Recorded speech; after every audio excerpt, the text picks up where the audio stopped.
Welcome to my channel. Today in this video we will show you the bad effect of drinking coffee. Please, before I move on, I want you to subscribe and click the notification bell so that YouTube will notify you anytime we upload videos related to this. One bad effect of drinking coffee is hypertension. In general, caffeine doesn't appear to build the gamble of coronary illness or stroke in most people. However, it has been displayed to bring circulatory strain up in a few examinations because of its stimulatory impact on the sensory system. Raised circulatory strain is a gamble factor for respiratory failure and stroke since it might harm conduits over the long run, limiting the progression of blood to your heart and brain. Fortunately, caffeine's impact on pulse is by all accounts transitory. Additionally, it appears to strongly affect individuals who aren't accustomed to consuming it. High caffeine consumption has likewise been displayed to raise circulatory strain during practice in sound individuals, as well as in those with somewhat raised pulse. Another bad effect of drinking coffee is rapid heart rate. The stimulatory impacts of high caffeine admission might make your heart beat faster. It may likewise prompt adjusted heartbeat musicality, called atrial fibrillation, which has been accounted for in youngsters who polished off caffeinated drinks containing incredibly high portions of caffeine. In one contextual analysis, a lady who took a monstrous portion of caffeine powder and tablets in an endeavored self-destruction fostered an extremely quick pulse, kidney disappointment and other genuine well-being issues. However, this impact doesn't appear to happen in everybody. To be sure, even certain individuals with heart issues might have the option to endure a lot of caffeine with next to no unfavorable effects. In one controlled study, when 51 cardiovascular breakdown patients drank 100 milligrams of caffeine each hour for 5 hours, their pulses and rhythms stayed typical. Regardless of the blended review results, in the event that you notice any progressions in your pulse or mood subsequent to drinking charged refreshments, think about diminishing your admission. Another bad effect of drinking coffee is fatigue.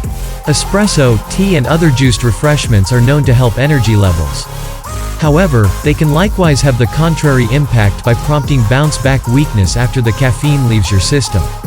One survey of 41 investigations discovered that despite the fact that energized caffeinated drinks expanded sharpness and further developed state of mind for a long time, members were frequently more worn out than expected the accompanying day.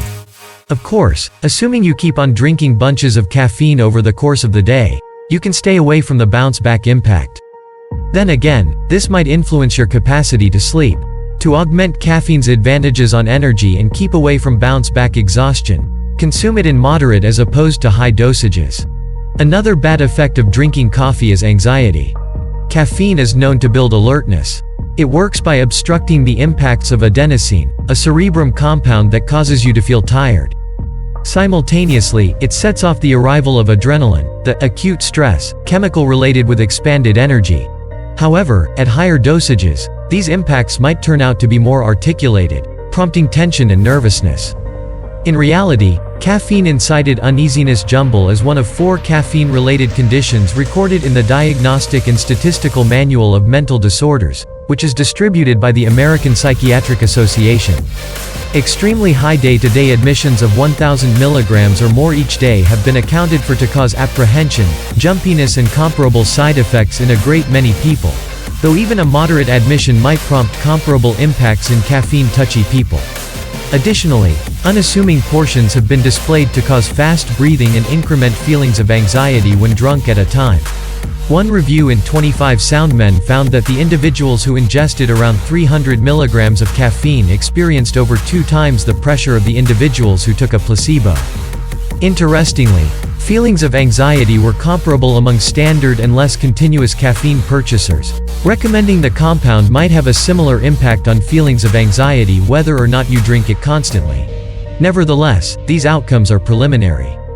Coffees is profoundly factor. For reference, a huge espresso at Starbucks contains around 330 milligrams of caffeine.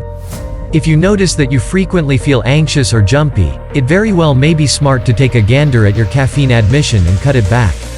The last effect of drinking coffee can cause insomnia and restlessness. Once more, it's the caffeine working here. Your suggested most extreme measure of caffeine is 400 milligrams, generally the sum that you'll get from 4 cups of espresso. Assuming that you're caffeine touchy, be cautious with espresso. You are presumably currently mindful what some and what sort of espresso suits, or sometimes falls short for you. This is a bonus for everyone who like giving their children coffee. I will advise you to put a stop to it, because too much coffee for kids can increase in bedwetting. These are the bad effects of drinking coffee. Please, if you like our videos, we want you to subscribe and click the bell notification, so that you will not miss any of our video when we upload them.